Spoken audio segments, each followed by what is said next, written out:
In the spring of 1834, somewhere in the rolling hills of central Virginia, a discovery was made that would forever change how we understand the depths of human evil. 47 children, ages ranging from 6 to 16, were found chained in a basement beneath what appeared to be an ordinary farmhouse. The children bore no resemblance to each other, spoke different languages, and when questioned, could only whisper one name through their tears: Mother Sullivan. The local sheriff's report, buried for over a century in the Henrico County archives, describes scenes so disturbing that 3 of the investigating officers resigned from duty within a week. What makes this case truly haunting isn't just the horror of what was found, but the chilling realization that Constance Sullivan had been operating her twisted enterprise for over 2 decades without detection. The children called her Mother, but the truth behind that title would prove far more sinister than anyone could have imagined. Before we continue with the story of the Sullivan family and their unspeakable secrets, I want to ask you something important. This channel isn't for everyone, only for the bravest souls who dare to confront the darkest chapters of American history. If you've made it this far, you're not like most people. You understand that some truths are too horrifying to ignore, no matter how much they disturb us. So hit that subscribe button and join our community of true mystery seekers.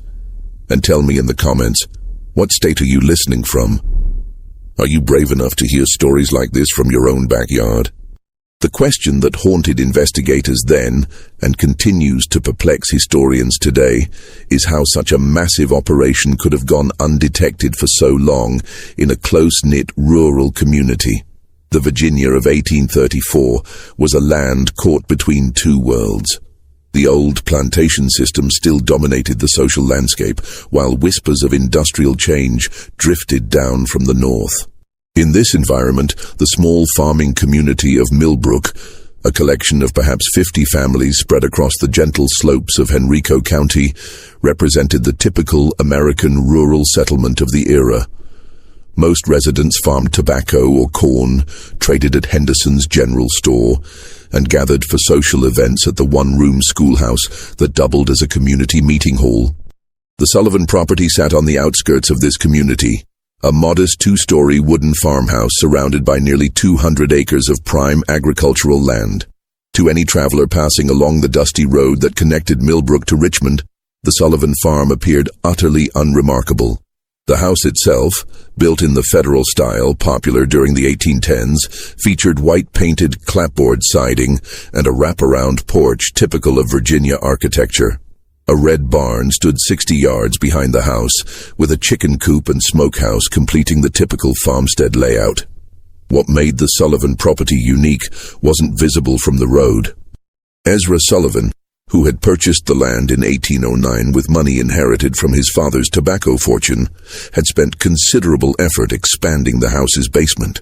While most Virginia homes of the period featured simple root cellars, the Sullivan basement extended far beyond the footprint of the house above. Local craftsmen remembered being hired for various excavation projects throughout the 1810s and 1820s, though none had seen the completed work. Ezra paid well and in cash, asking only that the workers focus on their assigned sections rather than the overall project. Constance Sullivan, Ezra's wife, had arrived in Millbrook in 1811 as a bride of 22. Neighbors remembered her as a handsome woman with dark hair and an unusually soft voice. She dressed simply but neatly, attended the Methodist church services when health permitted, and maintained a reputation for charitable works. When approached about contributing to community causes, Constance would inevitably explain that she and Ezra were already caring for several orphaned children from her family back in Pennsylvania. The arrangement, she explained, was temporary, just until suitable permanent homes could be found. This explanation satisfied the community's curiosity about the occasional glimpses of children around the Sullivan property. Mrs. Henderson at the general store would sometimes see a young face peering from the Sullivan wagon when Constance came to town for supplies. The children never spoke, but Constance would explain that they were shy, traumatized by the loss of their parents, and needed time to adjust to their new circumstances. The community, familiar with the tragedy of orphaned children in an era of high mortality rates, accepted these explanations without question. Thomas Henderson, who ran the general store, later recalled that Constance Sullivan was one of his most reliable customers. Every 2 weeks, she would arrive with a detailed list and enough cash to purchase substantial quantities of basic foodstuffs: flour, cornmeal, salt pork, molasses, and other staples. The quantities seemed large for a childless couple, but when Thomas mentioned this, Constance would remind him about the orphaned children. She also purchased unusual amounts of basic medicines, explaining that children from poor circumstances often arrived with various ailments that required treatment. The Sullivan farm operated on a schedule that puzzled some neighbors. While most farming families rose with the sun and worked until dusk, activity at the Sullivan property often continued well into the evening. Lights could be seen in the farmhouse windows at unusual hours, and the sound of hammering or construction work sometimes echoed across the fields during the night. When asked about these activities, Ezra would explain that he was making improvements to accommodate the growing number of children in their care. Dr. Marcus Whitfield, the traveling physician who served the Millbrook area, remembered being called to the Sullivan farm on several occasions during the 1820s and early 1830s. Each time he was told that one of the orphaned children had fallen ill and needed medical attention. However, Dr. Whitfield was never permitted to examine the children directly. Instead, Constance would describe the symptoms and request specific medications. When the doctor insisted on seeing his patients, Constance would explain that the children were too frightened of strangers, too traumatized by their experiences to allow examination by unfamiliar men. The deception was so complete that even the local pastor, Reverend Samuel Matthews, believed in the Sullivan family's charitable work. During his occasional visits to the farm, Reverend Matthews would praise Constance and Ezra for their Christian compassion in caring for so many unfortunate children. He offered to help find permanent homes for the orphans, but Constance would always explain that she was already in correspondence with relatives in Pennsylvania who would eventually take the children. The process, she assured him, simply required patience and careful arrangement. What none of the community members realized was that Constance Sullivan had been perfecting her deception for over 2 decades. The orphaned children were not temporary residents awaiting placement with loving families. They were prisoners, purchased, kidnapped, or lured from their families across multiple states, held in conditions that would make hardened criminals weep with horror. The discovery that would expose the Sullivan family's horrific secrets began with a series of seemingly unrelated incidents in the early months of 1834. February had been unusually harsh, with temperatures dropping well below freezing for weeks at a time. The bitter cold that gripped Virginia that winter would prove to be both a blessing and a curse for the 47 children trapped beneath the Sullivan farmhouse. On February 23, 1834, a traveling merchant named Jacob Stern was making his way from Richmond to Charlottesville when a violent snowstorm forced him to seek shelter. The Sullivan farm, being the closest building visible from the road, seemed like a natural choice for emergency accommodation. Ezra Sullivan, despite his obvious reluctance, could hardly refuse hospitality to a stranded traveler during such dangerous weather. Stern later described the evening as uncomfortably tense. Constance Sullivan served a simple meal of cornbread and salt pork, but conversation was stilted and awkward. The Sullivans seemed nervous, constantly exchanging glances and starting at every sound. When Stern asked about the children he had been told lived on the farm, Constance explained that they were all sleeping and mustn't be disturbed. The children, she said, had been ill with fever and needed their rest. What disturbed Stern most was the sound. Throughout the night, as he lay on a makeshift bed in the Sullivan parlor, he could hear what sounded like muffled crying coming from beneath the floor. When he mentioned this to Ezra the next morning, Sullivan claimed it was probably just wind whistling through gaps in the foundation. The sound was common in old houses, especially during cold weather. Stern accepted this explanation, but something about the Sullivans' manner continued to trouble him. The second incident occurred 3 weeks later on March 15th. Mary Catherine Flynn, a young Irish immigrant traveling with her family to seek work in the tobacco fields around Richmond, became separated from their group during a river crossing. Exhausted and frightened, she made her way to the Sullivan farm as darkness fell. Constance Sullivan took her in, offering food and shelter for the night. Mary Catherine was never seen alive again. When her family reported her missing to the sheriff in Richmond, they described their last known location and the direction Mary Catherine had been heading. A search party was organized, but the vast expanses of Virginia wilderness made finding a single missing person nearly impossible. The search was called off after a week, and Mary Catherine Flynn was presumed to have died of exposure or been killed by wild animals. The final incident that would lead to the discovery occurred on April 2, 1834. A local farmer named William Hutchinson was hunting rabbits in the woods that bordered the Sullivan property when he heard something that stopped him cold. From somewhere near the Sullivan farmhouse came the sound of children screaming. Not the ordinary cries of youngsters at play, but raw, desperate shrieks of pure terror. Hutchinson crept closer to investigate, hiding behind a stand of oak trees about 50 yards from the Sullivan house. For nearly an hour, he watched and listened. The screaming continued intermittently, always seeming to come from beneath the house rather than from inside it. At one point, he saw Ezra Sullivan emerge from what appeared to be a cellar door on the side of the house. Sullivan looked around nervously, then disappeared back underground. When Hutchinson reported what he had witnessed to his neighbors, opinions were divided. Some suggested that the orphaned children might be more troubled than the Sullivans had indicated, perhaps requiring discipline or medical treatment that could be distressing. Others, however, began to remember odd details that hadn't seemed important before. The unusual amounts of food Constance Sullivan purchased, the strange sounds neighbors occasionally heard at night, the fact that none of the supposed orphans had ever been seen in town or at community gatherings. Sheriff Benjamin Crawford, a veteran lawman who had served Henrico County for over 15 years, initially dismissed the concerns as neighborhood gossip. However, when William Hutchinson approached him directly and insisted on filing a formal complaint, Crawford agreed to investigate.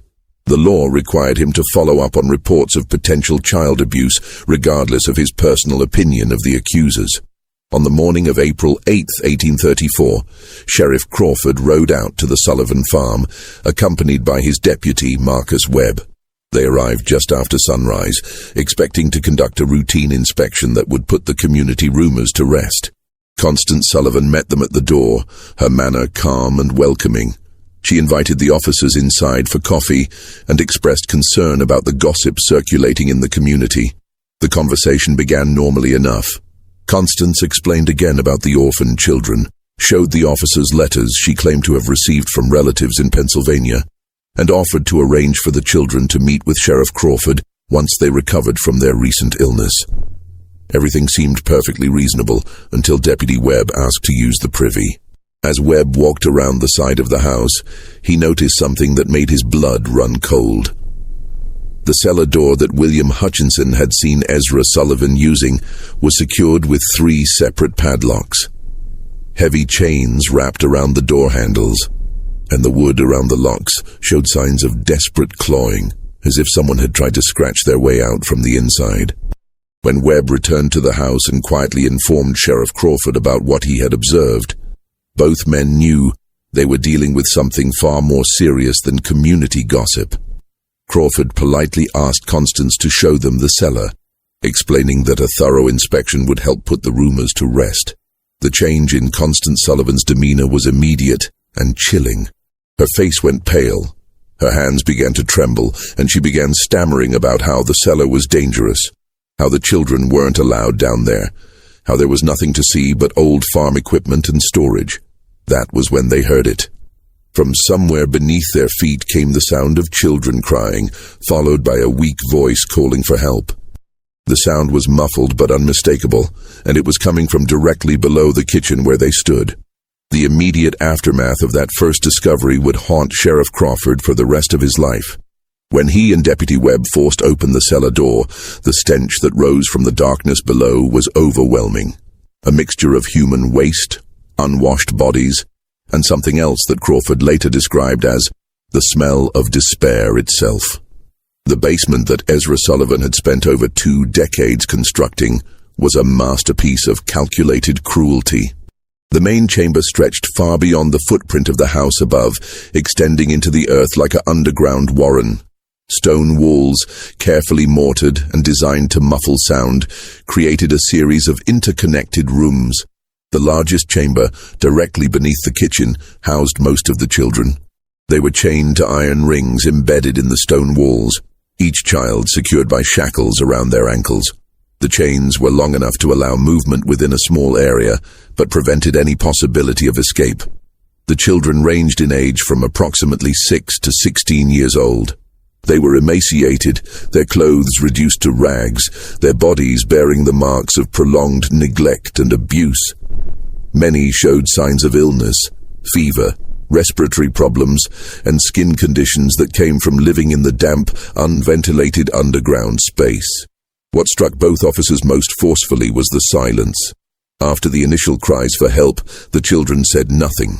They simply stared at the newcomers with eyes that held no hope, no expectation of rescue. Deputy Webb, a father of 4, had to leave the basement twice to vomit. Sheriff Crawford, despite his years of law enforcement experience, found himself unable to process the full scope of what he was seeing. The methodical nature of the imprisonment, the evidence of long-term planning, the sheer number of victims, it was beyond anything in his experience or imagination. In the smaller chambers, Crawford and Webb found evidence of the Sullivan system of control. One room contained stocks and restraining devices for punishment. Another held what appeared to be a primitive medical area where the children were treated for injuries and illnesses, not out of compassion, but to keep them alive and functional. A third room contained detailed records that would prove crucial to the investigation. Names, ages, dates of arrival, and notes about each child's condition and behavior. The records revealed the scope of the Sullivan operation. Children had been arriving at the farm regularly since 1812, shortly after Constance Sullivan came to Millbrook. The sources varied. Some were orphans purchased from overwhelmed poorhouses. Others were runaways lured by promises of food and shelter, and still others appeared to have been simply kidnapped from their families. The record showed that over the years, more than 90 children had passed through the Sullivan basement.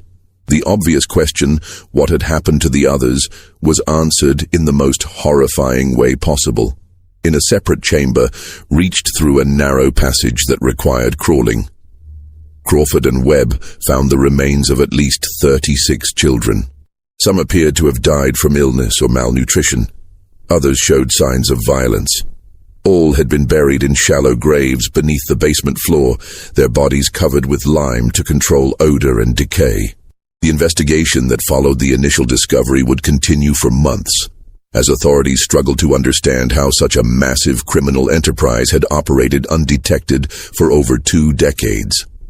The answer lay in Constance Sullivan's genius for deception and her understanding of human psychology. She had created a persona that was almost perfectly designed to avoid suspicion in a rural 1830s community. The character of the charitable woman caring for orphaned children appealed to the community's Christian values while explaining away any unusual aspects of the Sullivan household. The story of traumatized children who were too frightened to interact with strangers provided a ready excuse for why the supposed orphans were never seen in public. The claim that permanent homes were being arranged with distant relatives explained why the children never seemed to leave the farm. Even more cleverly, Constance had created multiple layers of protection for her operation. The children were taught to call her mother, ensuring that if anyone ever overheard them, it would seem like a natural family relationship. The few times children had been glimpsed by outsiders, they had been carefully coached to remain silent and appear shy rather than terrified. The substantial food purchases were explained by the presence of multiple children, while the medical supplies were justified by the supposed poor health of orphaned youngsters. The physical setup of the operation was equally well planned. The basement construction had been spread over many years, with different workers handling different aspects of the project. No single craftsman had seen the complete layout or understood the true purpose of the modifications. The soundproofing was effective enough that even close neighbors rarely heard anything suspicious, and when they did, the sounds could be explained as ordinary farm activities or the normal noise of children playing. Perhaps most disturbing was the psychological control system that Constance had developed. The children were told that they had been abandoned by their families, that no one was looking for them, and that the outside world was dangerous and hostile. Those who behaved properly were given slightly better food and living conditions. Those who caused trouble were subjected to punishments that served as examples to the others. Over time, most of the children accepted their captivity as simply the way their lives were meant to be. The community's reaction to the discovery was one of complete shock and disbelief. Many residents initially refused to believe that Constance Sullivan, the quiet woman who had lived among them for over 20 years, could be capable of such monstrous acts. Some suggested that she must have been coerced by her husband, or that the whole situation was somehow a misunderstanding. These denials became impossible to maintain as more evidence emerged. The detailed records found in the basement included not just information about the children, but also correspondence with criminal contacts in other states. Constance Sullivan had been part of a network that trafficked in children, buying and selling young victims across state lines. The Sullivan farm was just one operation in a larger criminal enterprise that stretched from Pennsylvania to Georgia. As Sheriff Crawford delved deeper into the Sullivan case, disturbing patterns began to emerge that suggested the operation was far more sophisticated than initially believed. The correspondence found in the basement revealed that Constance Sullivan had been in regular contact with at least 12 other individuals across 5 states, all apparently involved in similar activities. The letters, written in a simple code that was eventually deciphered, discussed merchandise, deliveries, and quality control in language that clearly referred to human trafficking. One letter, dated just 3 months before the discovery, came from someone identified only as A. Morrison in Philadelphia. Morrison wrote that he had 6 new items of varying ages and conditions that would be suitable for your requirements. The letter included detailed descriptions of the children, their approximate ages, and their physical conditions. Most disturbingly, it included notes about their temperaments, which children were compliant and which might require additional training. The financial records painted an even more horrifying picture. Constance Sullivan had been paying between $50 and $200 per child, depending on age and condition. She had also been receiving payments from other locations, suggesting that the Sullivan farm served as both a destination and a distribution point for trafficked children. The total amount of money involved was staggering for the time period.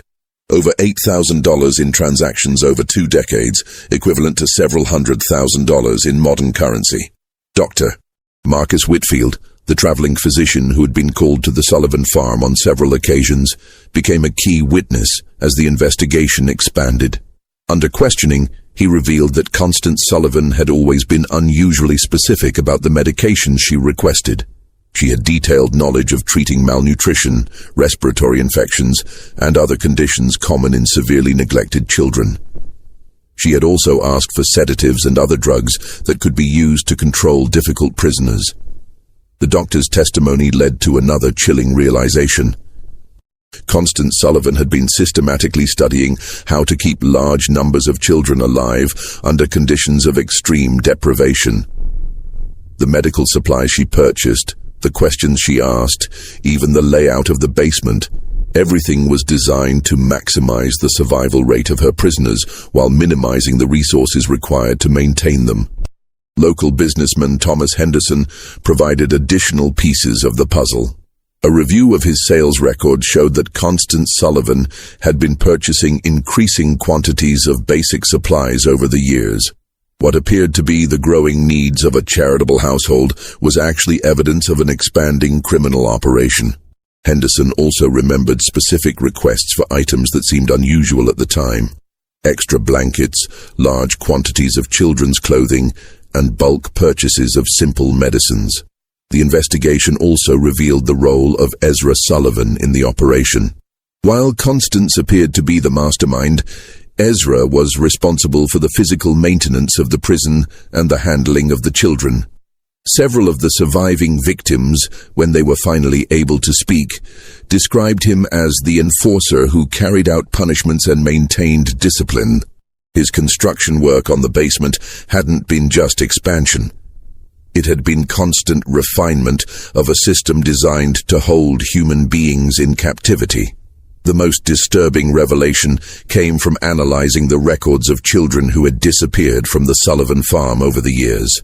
The ledgers showed that some children had been transferred to other locations, suggesting a network of buyers and sellers across multiple states. Others had been marked as unsuitable or problematic, entries that corresponded with the remains found in the basement burial chamber. The scope of the investigation expanded as authorities in other states began examining their own unsolved disappearances. Missing children reports from Pennsylvania, Maryland, North Carolina, and South Carolina showed disturbing similarities. Many of the missing children fit the profile of those found at the Sullivan farm, poor, orphaned, or from families that were unlikely to have resources to search for them extensively. Federal marshals were called in to coordinate the multi-state investigation. This was unprecedented for the time period, as most law enforcement was strictly local. The Sullivan case represented one of the first major criminal investigations to cross state lines and involve federal authorities. The legal implications were complicated by the fact that many of the crimes had occurred in different jurisdictions under different laws. As weeks passed, more survivors began to tell their stories. The accounts were remarkably consistent, describing years of imprisonment, systematic abuse, and psychological manipulation. The children described how new arrivals were broken in, subjected to isolation, punishment, and indoctrination until they accepted their fate. They spoke of a complex hierarchy among the prisoners, with older children given minor privileges in exchange for helping to control younger ones. The survivors also revealed the extent of Constance Sullivan's psychological manipulation. She had convinced many of the children that they were worthless, that their families had sold them or abandoned them, and that they deserved their treatment. Some of the older children, who had been imprisoned for years, initially resisted rescue efforts because they had been conditioned to believe that the outside world was even more dangerous than their captivity. The investigation uncovered evidence of Sullivan's methods for acquiring victims. She had developed relationships with corrupt officials at poorhouses and orphanages who would provide children in exchange for payments. She had also cultivated contacts among criminal elements in major cities who could identify vulnerable children, runaways, street orphans, and others who wouldn't be missed immediately. Perhaps most chillingly, the records showed that the Sullivan operation had been expanding in recent years. The number of children being held had increased, and there were plans in the correspondence for establishing similar facilities in other locations. The discovery at the Sullivan farm had apparently interrupted a criminal enterprise that was on the verge of becoming a much larger operation. The breakthrough that would lead to the complete exposure of the Sullivan network came from an unexpected source. Among the surviving children was a girl named Rebecca, approximately 14 years old, who had been held longer than any of the others. Unlike the other children who had been broken by their ordeal, Rebecca had maintained a spark of defiance and an extraordinary memory for details. Rebecca had been kidnapped from her family's farm in Pennsylvania in 1829 when she was just 9 years old. She remembered everything about her capture: how a woman claiming to be a distant relative had arrived at their farm, how she had been lured away with promises of sweets and a ride to town, how she had awakened chained in the Sullivan basement. More importantly, she remembered every conversation she had overheard between Constance Sullivan and the various visitors who had come to the farm over the years. Rebecca's testimony revealed that the Sullivan operation was just one part of a much larger network. She had heard Constance discussing other farms, other locations where children were being held. She remembered names, dates, and details about shipments of children being moved between different facilities. Her information provided law enforcement with their first comprehensive picture of the scope of the criminal enterprise. The most significant revelation came when Rebecca described a visit that had occurred just 2 weeks before the discovery. A well-dressed man had arrived at the farm in an expensive carriage, accompanied by 2 other men. Rebecca had been selected, along with 3 other children, to be inspected by the visitors. The man had examined them carefully, checking their teeth, their muscle tone, and their general health like a buyer evaluating livestock. The visitor had ultimately decided not to purchase any of the children, complaining that they were too damaged for his purposes. However, he had left behind a letter containing detailed specifications for the type of children he wanted to purchase. The letter, which was found among Constance Sullivan's papers, described requirements for children of specific ages, physical characteristics, and temperaments. The language was cold and businesslike, discussing human beings as commodities to be bought and sold. The letter was signed H. Blackwood and included a return address in Charleston, South Carolina. When authorities investigated, they discovered that Henry Blackwood was a wealthy plantation owner who had been purchasing children for years, ostensibly as household servants, but actually for purposes that the investigation would reveal to be even more sinister than the Sullivan operation. The Blackwood connection opened up an entirely new dimension of the case. Southern plantation owners, it appeared, had been using the child trafficking network to acquire workers who would be completely under their control. Unlike enslaved people who had some legal protections and whose disappearance might be noticed, trafficked children could be worked to death with no legal consequences. They had no families to search for them, no legal status to protect them, and no hope of escape. The investigation of the Blackwood connection revealed that several other prominent Southern families had been involved in similar purchases. The children were being used not just as laborers, but as subjects for medical experiments, as targets for violent entertainment, and for purposes that the investigators found too disturbing to document fully in their official reports. As the scope of the criminal network became clear, the investigation faced increasing resistance from powerful interests. Several of the families involved in purchasing children had significant political connections and substantial resources to protect themselves. Threats began to be made against investigators, witnesses, and even the surviving children. Sheriff Crawford received anonymous letters warning him to drop the investigation. Deputy Webb was attacked by unknown assailants while walking home from work. Dr. Whitfield found his medical practice suddenly boycotted by several prominent patients. The pressure was clearly designed to intimidate law enforcement and prevent the full extent of the network from being exposed. The situation became even more dangerous when one of the surviving children, a boy named Timothy, who had been providing crucial testimony, disappeared from the temporary shelter where he was being housed. A search was conducted, but Timothy was never found. The message was clear: those who cooperated with the investigation would face severe consequences. Despite the intimidation, the investigation continued. Federal marshals provided additional security for key witnesses and investigators. The surviving children were moved to more secure locations, and armed guards were posted at the Sullivan farm to protect the physical evidence. The case had become a test of whether the American legal system could function when confronted with crimes involving wealthy and powerful perpetrators. The pressure reached its peak when Constance Sullivan herself was found dead in her jail cell. The official cause of death was listed as suicide, but the circumstances were suspicious. Sullivan had been scheduled to testify about the full extent of the criminal network, including the names of all her contacts and customers.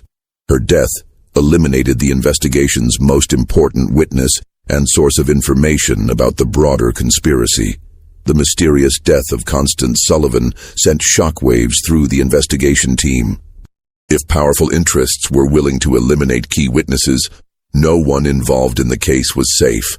The investigation had uncovered a criminal enterprise so vast and so well connected that it posed a threat to some of the most prominent families in American society.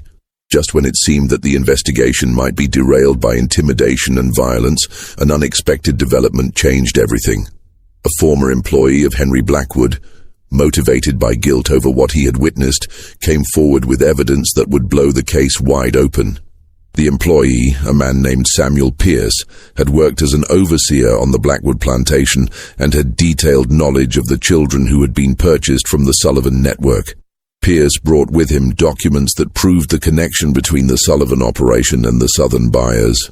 More importantly, he had witnessed the fate of many of the children who had been sold to plantation owners. His testimony would provide the final pieces of the puzzle and expose the full horror of what had been happening to America's most vulnerable children.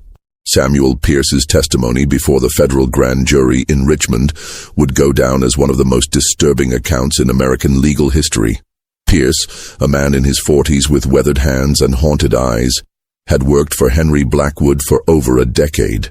What he had seen on the Blackwood plantation and what he revealed about the fate of the Sullivan children shocked even the seasoned investigators who had thought they understood the scope of the criminal enterprise.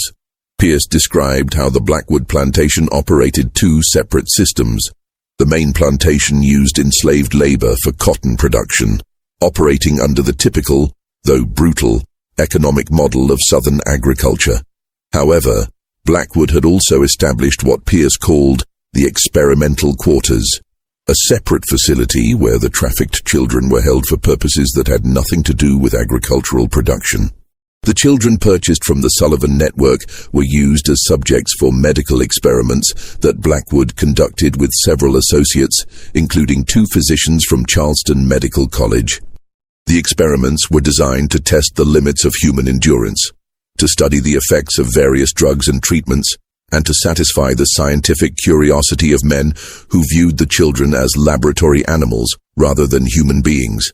Pierce's most damning testimony concerned the detailed records that Blackwood maintained of these experiments. The plantation owner had documented everything: the children's reactions to different treatments, their survival rates under various conditions, and the progression of diseases that were deliberately introduced to study their effects. The records showed that Blackwood and his associates had been conducting systematic torture disguised as medical research. The testimony revealed that at least 37 children from the Sullivan network had been sold to Blackwood over the years. Of these, only 4 had survived long enough to be transferred to other buyers.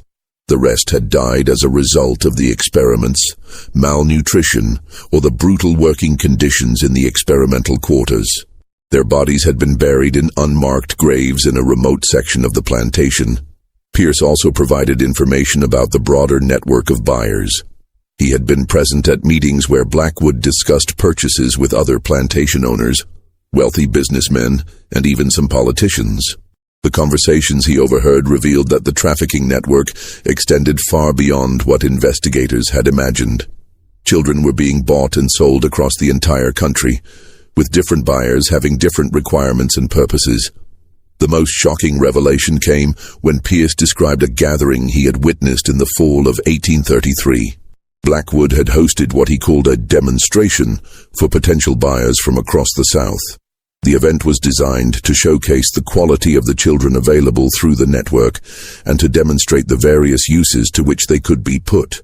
Pierce's description of this gathering was so disturbing that several members of the grand jury had to leave the room.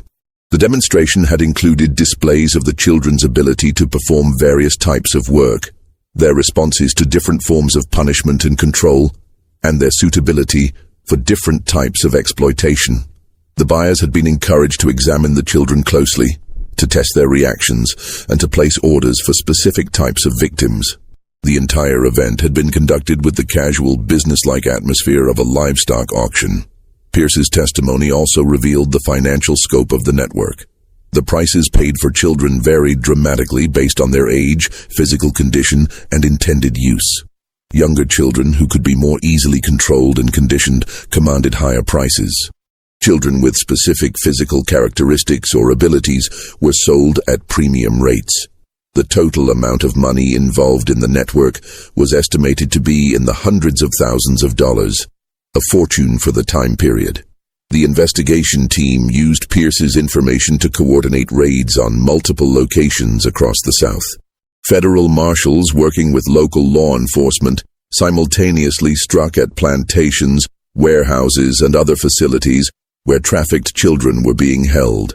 The raids were conducted in secrecy to prevent the destruction of evidence and the escape of key perpetrators. The results of the coordinated raids were staggering. Over 100 additional children were rescued from various locations. Physical evidence was seized that documented the full extent of the trafficking network, including financial records, correspondence, and detailed logs of purchases and sales. Several prominent individuals were arrested, including Henry Blackwood, 2 physicians from Charleston Medical College, and a state legislator from Georgia, who had been one of the network's best customers. The evidence seized during the raids painted a picture of systematic evil that shocked the nation.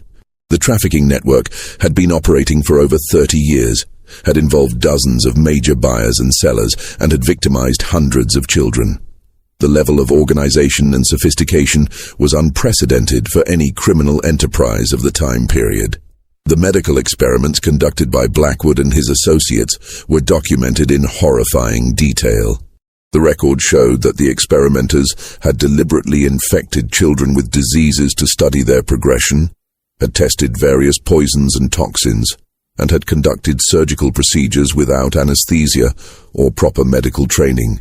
The children had been treated as disposable research subjects, their lives valued only for the scientific knowledge that could be extracted from their suffering. The investigation also revealed the corruption that had made the network possible. Officials at orphanages, poorhouses, and local governments had been bribed to provide children or to ignore their disappearances. Judges had been paid to declare children abandoned or to approve adoptions that were actually sales. Even some law enforcement officials had been involved in covering up evidence and intimidating witnesses. The legal proceedings that followed would drag on for years, as prosecutors struggled to bring justice to victims of crimes that had occurred across multiple states and jurisdictions. The complexity of the case, combined with the wealth and political connections of many of the defendants, made prosecution extremely difficult. Several key defendants escaped conviction on technical grounds or through the influence of powerful allies. However, the public exposure of the trafficking network had profound effects that extended far beyond the legal proceedings. The Sullivan case became a catalyst for the first federal legislation addressing child trafficking and abuse. It led to reforms in the oversight of orphanages and poorhouses, and to the establishment of new legal protections for vulnerable children. The final resolution of the Sullivan case would take nearly 5 years to complete, but its impact on American society was immediate and profound. The public reaction to the revelations was one of horrified fascination mixed with a determination to prevent such atrocities from happening again. Newspapers across the country covered the story in unprecedented detail, with many publications dedicating entire issues to the investigation's findings. The surviving children faced a long and difficult path to recovery. Most had been held for years and had no memory of life before their captivity. The 47 children rescued from the Sullivan basement required extensive medical treatment, psychological care, and patient work to help them readjust to normal human interaction. Many never fully recovered from their ordeal, carrying physical and emotional scars for the rest of their lives. Rebecca, the 14-year-old girl whose testimony had been crucial to exposing the broader network, became something of a celebrity as news of her courage spread. However, the attention proved overwhelming for someone who had endured such trauma. She was eventually placed with a Quaker family in Pennsylvania who provided the quiet, supportive environment she needed to heal. Rebecca lived to be 73 years old, eventually marrying and raising a family of her own, but she never spoke publicly about her experiences again after the trial testimony. The legal proceedings revealed the full extent of the corruption that had enabled the trafficking network. Ezra Sullivan, who had been captured during the initial raid, was convicted on multiple charges of kidnapping, imprisonment, and murder. He was executed by hanging in Richmond on November 15, 1836, before a crowd of over 3,000 people. His last words, according to witnesses, were a confession that he had followed the devil's path and a plea for forgiveness from the children he had helped to torture. Henry Blackwood's trial became a sensation that exposed the dark underbelly of Southern plantation society. The medical records seized from his plantation provided evidence of systematic torture and murder that shocked even hardened observers. Blackwood was convicted of multiple murders and sentenced to death, but his execution was delayed for years by appeals and political maneuvering. He eventually died in prison in 1841, reportedly of a heart attack, though some suspected he had been poisoned by associates who feared he might reveal additional secrets. The two physicians from Charleston Medical College who had participated in the experiments were expelled from the medical profession and sentenced to long prison terms. Their cases led to new regulations governing medical research and the treatment of human subjects. The medical college itself faced a scandal that nearly resulted in its closure, as investigators revealed that several other faculty members had knowledge of the illegal experiments but had failed to report them. The investigation's most frustrating aspect was the number of powerful individuals who escaped justice despite clear evidence of their involvement. Several wealthy plantation owners fled to Europe before they could be arrested. Others used their political connections to avoid prosecution or to receive minimal sentences that didn't reflect the severity of their crimes. A state legislator from Georgia who had been one of the network's major customers was censured by his legislature but never faced criminal charges. The financial investigation revealed that the trafficking network had generated enormous profits for its organizers. Constance Sullivan alone had accumulated over $12,000 in profits over her 20-year operation, a sum equivalent to several $100,000 in modern currency. Much of this money was never recovered, as it had been invested in legitimate businesses or hidden in accounts that investigators couldn't trace. The Sullivan farm itself became a symbol of the horrors that had been uncovered. The property was seized by the government and eventually sold at auction, but no one wanted to live in a place associated with such evil. The house was demolished in 1845, and the basement was filled with concrete and sealed permanently. A small cemetery was established on the site to memorialize the children who had died there, though most of their names were never known. The case led to significant reforms in child welfare and protection. Virginia passed the first comprehensive child protection laws in American history, establishing government oversight of orphanages and requiring background checks for anyone seeking to adopt or care for large numbers of children. Other states quickly followed with similar legislation, creating the foundation for modern child welfare systems. The federal government also responded with new laws addressing interstate crimes and human trafficking. The Sullivan case had demonstrated the limitations of state-by-state law enforcement when dealing with crimes that crossed jurisdictional boundaries. New federal statutes gave marshals expanded authority to investigate and prosecute trafficking cases, establishing precedents that would prove crucial in later criminal justice developments. Perhaps most importantly, the case changed public awareness about the vulnerability of children and the need for systematic protection. The romantic notion of the charitable individual caring for orphaned children was replaced by a more realistic understanding of the need for institutional oversight and legal safeguards. The phrase, "another Sullivan case," entered common usage as a warning about the potential for abuse in situations involving vulnerable children. Dr. Marcus Whitfield, the physician who had unknowingly enabled the Sullivan operation through his medical consultations, dedicated the rest of his career to child welfare. He established free clinics specifically for orphaned and abandoned children, and became an advocate for reforms in medical practice that would prevent physicians from being manipulated by criminals. His later writings on medical ethics were influenced heavily by his experience with the Sullivan case. Sheriff Benjamin Crawford, who had led the initial investigation, was promoted to federal marshal and spent the rest of his career pursuing similar cases. He became one of the first law enforcement officials to specialize in crimes against children, developing investigative techniques and procedures that would be used for decades. Crawford's detailed reports on the Sullivan case became required reading for law enforcement officers across the country. The children's stories, as they emerged over the years, revealed the full scope of human resilience and the long-term effects of systematic abuse. Some, like Rebecca, were able to build relatively normal lives with proper support and care.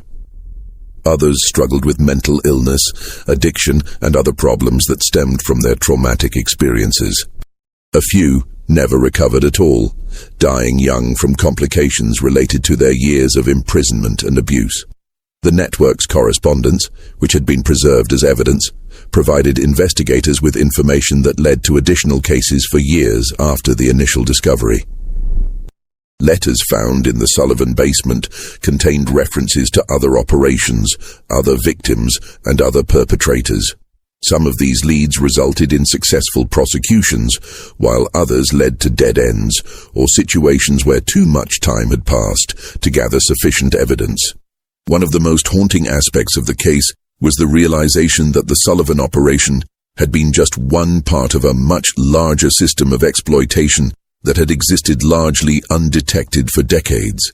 The investigation revealed that similar networks had operated in other parts of the country, that children had been bought and sold like commodities throughout American history, and that the legal and social systems had been inadequate to protect the most vulnerable members of society.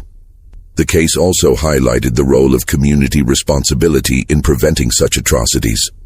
The residents of Millbrook, who had lived for 20 years next to one of the most horrific crime scenes in American history, struggled with guilt and self-examination. How had they failed to see what was happening? What signs had they missed or ignored? Could they have prevented the suffering if they had been more vigilant or suspicious? These questions led to broader discussions about the obligation of communities to watch out for their most vulnerable members. The Sullivan case became a cautionary tale about the dangers of accepting explanations without investigation, of respecting privacy when that respect enabled abuse, and of assuming that respectable appearances guaranteed moral behavior. The legacy of the Sullivan case extended far beyond the immediate legal and social reforms it inspired.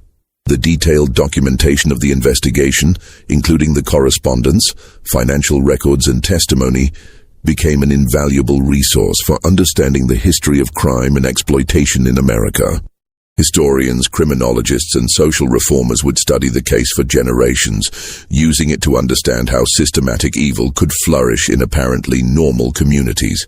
In the end, the Sullivan family's reign of terror was brought to an end not by sophisticated police work or advanced investigative techniques, but by the simple courage of ordinary people who refused to ignore obvious signs of trouble. William Hutchinson's decision to report what he had heard, Sheriff Crawford's willingness to take community concerns seriously, and Rebecca's determination to testify despite her trauma.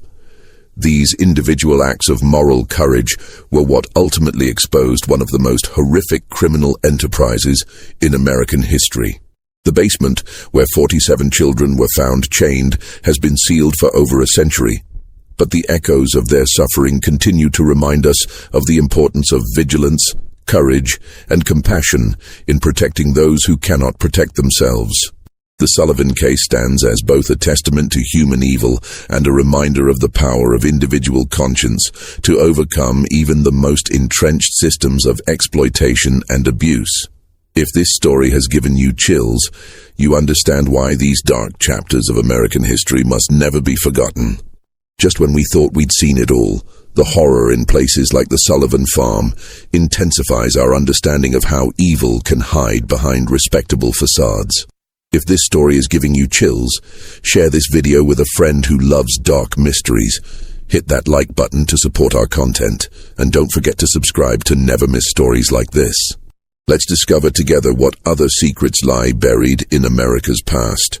This mystery shows us that evil often wears the mask of respectability, and that the most horrific crimes can be committed by those who appear most normal to their communities.